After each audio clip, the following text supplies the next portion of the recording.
पोलिसांच्या आदेशाआड भाजपचा सवलतीतला हस्तक्षेप. राहुल गांधींच्या पुणे दौऱ्याआधीच निर्बंधांचा सवाल. नमस्कार, मी अनुष्का आणि तुम्ही पाहताय राज्य लोकतंत्र. पुण्यात 22 ऑगस्टला राहुल गांधींची छात्रों की गूंज हा कार्यक्रम नियोजित आहे. कार्यक्रमाचं ठिकाण आहे AISSMS कॉलेजचं मैदान.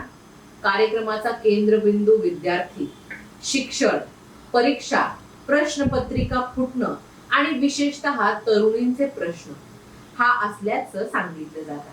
मात्र राहुल गांधी पुण्यात येण्याच्या अवघ्या काही दिवस आधीच पुणे पोलिसांनी 18 ऑगस्ट पासून 31 ऑगस्ट 2026 पर्यंत सार्वजनिक सभा, मेळावे, निदर्शनं आणि मिरवणुकांवर निर्बंध लागू केले. त्यामुळे आता प्रश्न फक्त पोलिसांच्या आदेशाचा राहिलेला नाही. प्रश्न आहे, हा निव्वळ कायदा सुव्यवस्थेचा निर्णय आहे की राहुल गांधींच्या कार्यक्रमाच्या पार्श्वभूमीवर राजकीय वातावरण नियंत्रित करण्याचा प्रयत्न? आणि त्याहूनही मोठा प्रश्न, या निर्णयामागे भाजपचा सवलतीतला हस्तक्षेप आहे का? सुरुवातीलाच एक गोष्ट स्पष्ट करूया. पुणे पोलिसांचे निर्बंध 18 ऑगस्ट पासून 31 ऑगस्ट पर्यंत आहे. तर राहुल गांधींचा कार्यक्रम 22 ऑगस्टला आहे. म्हणजेच कार्यक्रमाच्या 4 दिवस आधी निर्बंध सुरू होतात आणि कार्यक्रमानंतरही 9 दिवस ते कायम राहतात. हा निव्वळ योगायोग आहे की सुरक्षा संबंधित निर्णय? पण मग याच कालावधीत निर्बंध लागू करण्यामागची विशिष्ट सुरक्षा कारणं कोणती, हा प्रश्न विचारला जाणं स्वाभाविक आहे. पोलीस प्रशासनाची भूमिका अशी आहे की हा आदेश कोणत्याही एका राजकीय पक्षासाठी नसून सार्वजनिक शांतता आणि कायदा सुव्यवस्था राखण्यासाठी आहे. पूर्व परवानगीशिवाय 5 किंवा त्यापेक्षा अधिक व्यक्तींच्या अनधिकृत जमावावर, सार्वजनिक बैठका आणि मिरवणुकांवर निर्बंध आहेत. मात्र सक्षम प्राधिकरणाची पूर्व परवानगी घेऊन कार्यक्रम आयोजित करण्याचा मार्ग उपलब्ध आहे.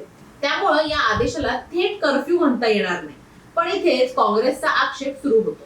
काँग्रेसचा सवाल असा की जर परवानगी घेऊन कार्यक्रम करता येणार असेल तर राहुल गांधींच्या 22 ऑगस्टच्या कार्यक्रमाभोवती एवढी अनिश्चितता का निर्माण झाली? कारण छात्रों की गूंज हा केवळ पारंपरिक राजकीय शक्ती प्रदर्शन म्हणून सादर केलेला कार्यक्रम नाही. तो विद्यार्थी, युवक, परीक्षा, शिक्षण आणि प्रश्नपत्रिका फुटण्यासारख्या विषयांवर चर्चा करण्याचा प्रयत्न असल्याचं काँग्रेसकडून सांगितलं जाते. यात आणखी एक महत्त्वाची बाब म्हणजे पुण्यातील 22 ऑगस्टचा कार्यक्रम महिलांसाठी केंद्रित करण्यात आला आहे. म्हणजेच विद्यार्थ्यांमधील विशेषतः तरुण महिलांच्या प्रश्नांना या कार्यक्रमात केंद्रस्थानी आणण्याचा प्रयत्न आहे. प्रश्नपत्रिका फुटणं, शिक्षण व्यवस्थेतील त्रुटी, विद्यार्थ्यांची सुरक्षा, परीक्षा प्रक्रियेवरील विश्वास आणि युवकांचं भविष्य या विषयावर चर्चा होणार आहे. त्यामुळे हा कार्यक्रम राजकीय दृष्ट्या महत्त्वाचा जरी असला तरी त्याचा विषय केवळ पक्षीय राजकारणापुरता मर्यादित नाही. विद्यार्थी आणि तरुणांचा प्रश्न आज बेरोजगारी, सरकारी भरती, स्पर्धा परीक्षा, शिक्षणाचा खर्च आणि भविष्यातील संधी यांच्याशी जोडलेला आहे. त्यामुळे राहुल गांधींचा विद्यार्थी केंद्रित कार्यक्रम सत्ताधाऱ्यांसाठी राजकीय दृष्ट्या अस्वस्थ करणारा ठरतोय का? म्हणूनच या प्रकरणात सर्वात महत्त्वाचा प्रश्न भाजपकडे सुद्धा आणि प्रशासनाकडे सुद्धा आहे. जर भाजपचा या निर्णयामध्ये कोणताही हस्तक्षेप नसेल तर सरकार आणि प्रशासनाने ते स्पष्टपणे सांगायला हवं. जर पोलिसांचा आदेश पूर्णपणे सुरक्षा कारणांवर आधारित असेल तर त्या सुरक्षा कारणांचं स्वरूपही स्पष्ट करायला हवं. कार्यक्रमाची माहिती प्रशासनाला आधीपासून होती का? कार्यक्रमासाठी स्वतंत्र सुरक्षा आराखडा तयार करण्यात आला का? मैदानाची क्षमता, सहभागींची संख्या, वाहतूक व्यवस्था, प्रवेश निर्गमन व्यवस्था आणि पोलीस बंदोबस्त यांचा विचार करण्यात आला का? आणि सर्वात महत्त्वाचं म्हणजे राहुल गांधींच्या कार्यक्रमासाठी आवश्यक परवानग्यांची स्थिती काय आहे?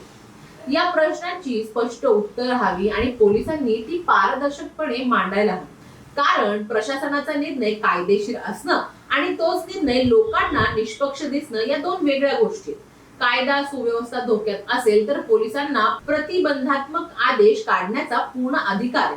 पण तो अधिकार वापरताना पारदर्शकता आणि समानता ही महत्वाची. उद्या भाजपचा मोठा कार्यक्रम पुण्यात असेल आणि त्याच काळात पोलिसांनी अशाच प्रकारचे निर्बंध लागू केले तर हाच नियम भाजपालाही लागू झाला पाहिजे. उद्या काँग्रेस ऐवजी राष्ट्रवादी काँग्रेस, शिवसेना किंवा इतर कोणत्याही पक्षाचा कार्यक्रम असेल तरीही समान निकष लागू झाले पाहिजे. कारण प्रशासनाची निष्पक्षता केवळ आदेशांच्या कागदावर नसते, ती प्रत्यक्ष कृतीत दिसायला हवी. आता यामधल्या भाजपच्या कथित हस्तक्षेपाकडे येऊया. भाजपनेच आदेश दिला असं म्हणणं आपण थोडं घाईचं ठरेल, पण त्याच वेळी भाजपचा कोणताही संबंध नाही असंही म्हणणं योग्य राहणार नाही.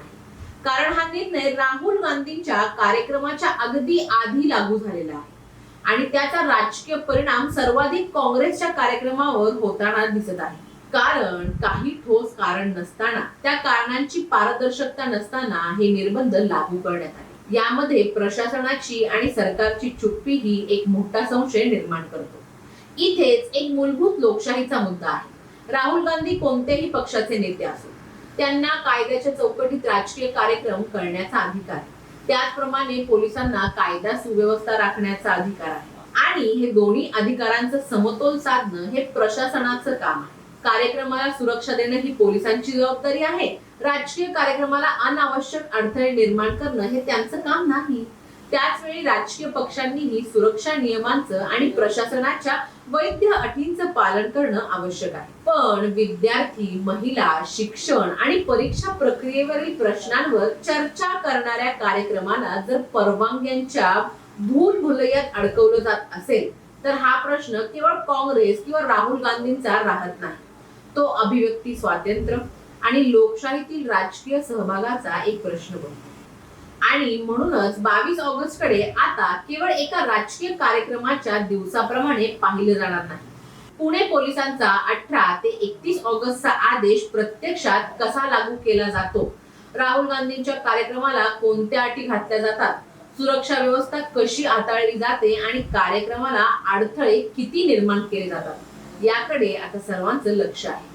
कारण शेवटी प्रश्न राहुल गांधींचा नाही, काँग्रेसचा नाही. प्रश्न हा फक्त प्रशासनाच्या निष्पक्षतेचा आहे. म्हणूनच आजचा सवाल अगदी सरळ आहे. 18 ऑगस्ट ते 31 ऑगस्ट पर्यंतचे पुणे पोलिसांचे निर्बंध खरंच केवळ कायदा सुव्यवस्थेसाठी आहेत की हा 22 ऑगस्टला होणाऱ्या राहुल गांधींच्या कार्यक्रमाला निर्बंध घालण्याचं एक स्ट्रॅटेजी आहे? हे स्पष्ट करण्याची जबाबदारी ही प्रशासनाची आहे. कारण लोकशाहीमध्ये संशय अफवांमधून वाढतो आणि पारदर्शकतेमुळे संपतो. आणि म्हणूनच शेवटचा सवाल, पुणे पोलिसांचा आदेश हा कायदा सुव्यवस्थेची गरज आहे की सत्तेच्या राजकारणाची सावली? आणि याचं उत्तर राजकीय आरोप प्रत्यारोपांनी नको, उत्तर कागदपत्रांनी, नियमांनी आणि पारदर्शक प्रक्रियेतून हवं. तुमचं याबद्दलचं मत आम्हाला कमेंट्स मध्ये नक्की कळवा.